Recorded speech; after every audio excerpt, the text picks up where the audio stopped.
So we've got a story for you today, and it starts out like a total fairy tale for the planet.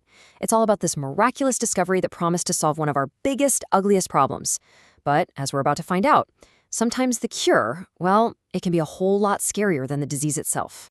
And it all kicks off with this wild question. I mean, could a creature this small, something you might not even notice, really be the key to fixing decades of global damage? For a little while there, it really seemed like the entire world thought the answer was a resounding yes. All right, so let's get right into it. Our story doesn't begin in some fancy high-tech lab. Nope, it starts with a beekeeper and what you might call a very, very lucky accident. So picture this. It's 2017 in Spain. A scientist, Dr. Federica Bertocchini, who's also a beekeeper, is just doing her thing, cleaning out her beehives. She scoops up some pests, these little things called waxworms, and just tosses them into a regular plastic bag. But a few hours later, she looks at the bag and it's full of holes. So she gets curious, takes them into the lab to see what's really going on. And the results? Wow. Holes started showing up in just 40 minutes. And after only 12 hours, the whole bag was just gone.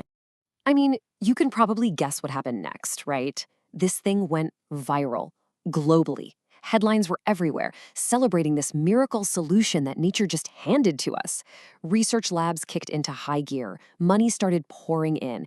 And for one very brief, very hopeful moment, it looked like these tiny little worms were actually going to save us from ourselves.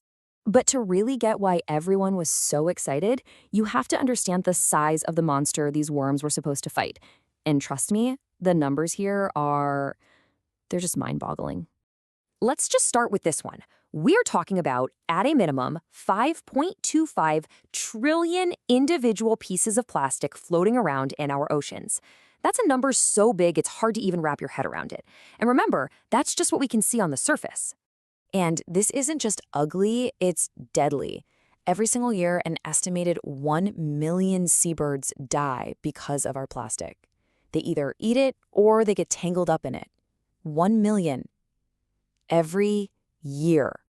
And it's not just the birds. It's the same tragic story for about 100,000 marine mammals, year after year.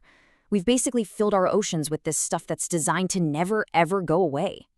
And if you want a perfect example of just how everywhere this problem is, listen to this. When the explorer Victor Vescovo went to the Mariana Trench, that's the deepest point on the entire planet, 11 kilometers straight down, what did he find waiting for him? A plastic bag. I mean, come on. There is literally nowhere left on this planet that's safe from our trash.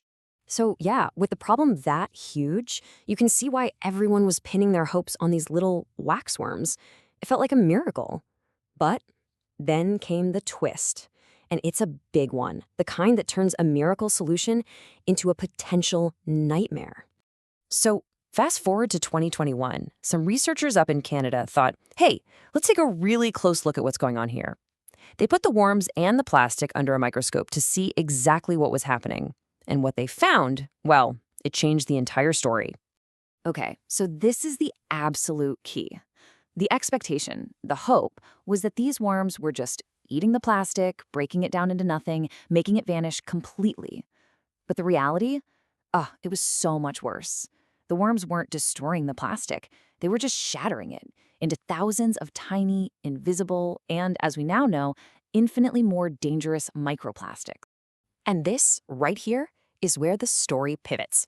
It stops being just about the environment out there and becomes about a direct threat to you, to me, to all of us, because this plastic isn't just around us anymore. It's inside of us. Get this visual.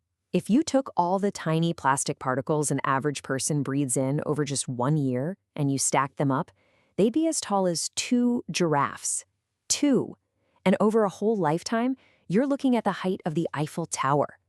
We are breathing this stuff in constantly every single day. And it's not just the air. We're drinking it. A recent study found that in a single 1-liter bottle of water, there are, on average, 250,000 plastic particles. Just think about that for a second. Every bottle of water, every soda you've ever had. So where is all this plastic ending up? Well, the scary answer is it's building up inside our organs, especially our brains. And this data right here is, honestly, it's deeply disturbing. The brain tissue of an average person might have around 5,000 of these particles per gram. But in someone with dementia, that number skyrockets to 30,000. That is a six-fold increase. So this leads to a really, really uncomfortable question we all have to ask ourselves. You know that feeling of brain fog, or when you're thinking slowly or your memory just isn't what it used to be? Could any of that be linked to this silent invasion of plastic inside our very own bodies?